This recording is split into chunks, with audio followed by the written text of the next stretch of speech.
হালিম মূলত একটি মধ্যপ্রাচ্যীয় খাবার যার বিবর্তন ঘটেছে শত শত বছর ধরে।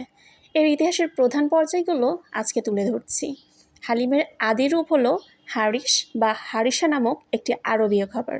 দশম শতাব্দীতে বাগদাদের বিখ্যাত রান্নার বই কিতাব আল তাবিকে সর্বপ্রথমের লিখিত রেসিপি পাওয়া যায়। মোগল আমলে পারস্য এবং আফগান বণিক ও সৈন্যদের মাধ্যমে এই খাবারটি এশিয়ায় প্রবেশ করে। বিশেষ করে মোগল সম্রাট হুমায়ুনের হাত ধরে এটি ভারতে জনপ্রিয়তা পায় বলে অনেক ইতিহাসবিদ এটি মনে করেন। দক্ষিণ এশিয়ায় হালিমকে জনপ্রিয় করার প্রধান কৃতিত্ব হায়দ্রাবাদের। 1800 শতকে হায়দ্রাবাদের নিজামদের আরব সৈন্য ও দেহরক্ষীরা এটি সেখানে নিয়ে আসে। পরবর্তীতে স্থানীয় মশলা, ঘি এবং ডালের মিশ্রণে এটি বর্তমানের সমৃদ্ধ ও সুস্বাদু হায়দ্রাবাদি হালিমে রূপ নেয়। হালিম শব্দটি আরবি থেকে এসেছে, যার অর্থ ধৈর্যশীল বা সহনশীল। এই খাবারটি তৈরি করতে দীর্ঘ সময় ধরে ধীর আঁচে রান্না করতে হয় বলে এর নাম এমন রাখা হয়েছে। বর্তমানে এটি বাংলাদেশ, ভারত ও পাকিস্তানে ইফতারের একটি অপরিহার্য অংশ হয়ে দাঁড়িয়েছে। আজকে মূলত তৈরি করছি রাঁধুনি হালিম মিক্স দিয়ে। আর রাঁধুনি হালিম মিক্স থাকলে আপনার সময় এবং সব কিছু সাশ্রয় হবে। তো এখানে আমি সুন্দর মতো সব কিছু ভিজিয়ে রাখলাম, মোটামুটি 1 ঘন্টার মতো রেখে দেব। এরপর আমি আজকে চিকেন দিয়ে চিকেন হালিম তৈরি করছি। আপনারা চাইলে এখানে বিফ, মাটন যে কোনো মাংস নিতে পারেন। আর এই সব কিছু আমি সুন্দর মতো মশলাপাতি দিয়ে একটু ম্যারিনেট করে রাখছি। ম্যারিনেট করে রাখলে এই স্বাদ কিন্তু খুব বেশি বেড়ে যায় আর খেতেও মজা হবে। এরপর আমি একটি পাত্র নিয়েছি, চুলায় একটু তেল গরম করে নিচ্ছি। এরপর এই তেলটা গরম হয়ে আসলে দিয়ে দিচ্ছি বেশি পরিমাণে একটু পেঁয়াজ কুচি। আর হ্যাঁ, আমি কিন্তু আগেই বেরেস্তা রেডি করে রেখেছি। হালিমে চেষ্টা করবেন বেরেস্তা দিতে।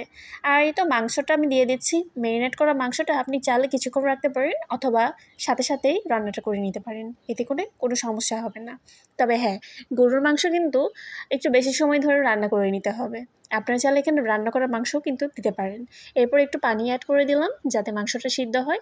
আর হালিম মিক্সের সাথে যে মশলাটুকু রয়েছে এর অর্ধেকের বেশি পরিমাণ দিয়ে দিচ্ছি, কারণ এটাতে কিন্তু প্রচুর পরিমাণে ঝাল হয় খেতে।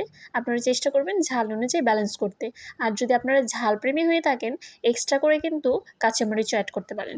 আমি এখানে কোনো প্রকার মশলাপাতি আর ইউজ করব না। মাংসটা মোটামুটি যখন হয়ে আসবে তখন সেই পর্যায়ে আমি দিয়ে দিচ্ছি এই ভিজিয়ে রাখা ডালগুলো।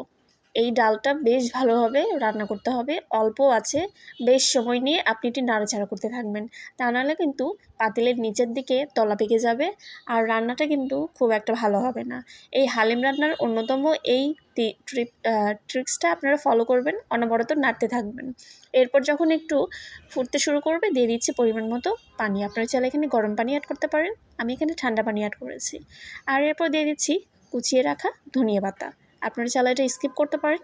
আর এরপর এই তো নাড়তে থাকবো অনবরত, নাড়াচাড়া করতে করতে যখন এটি ফুটতে শুরু করবে ঠিক সে পর্যন্ত অপেক্ষা করব। যখন হয়ে আসবে তখন আমি আলাদা একটি কড়াই নিয়েছি, কড়াইতে একটু পরিমাণ মতো পেঁয়াজ নিয়েছি। আর এই পেঁয়াজটা একটু লালচে করে ভেজে নিয়ে এখানে ফোড়ন দিয়ে দিচ্ছি। এটাও অপশনাল, আপনারা চাইলে স্কিপ করতে পারেন। এরপর মোটামুটি রান্নাটা যখন হয়ে আসবে তখন আপনি ঢাকনা দিয়ে ঢেকে কিছুক্ষণ অপেক্ষা করতে পারেন। আর চাইলে একটু বেঁচে যাওয়া যে মশলাটুকু রয়েছে সেটা উপর দিয়ে ছড়িয়ে দিতে পারেন। আর এরপর ডেকোরেশন করবেন পছন্দ মতো। কেমন লাগলো আজকের রেসিপিটি অবশ্যই জানাবেন, আপনারাও কিন্তু ট্রাই করতে ভুলবেন না। ইফতারিতে কে কে হালিম পছন্দ করেন কমেন্ট বক্সে জানাবেন।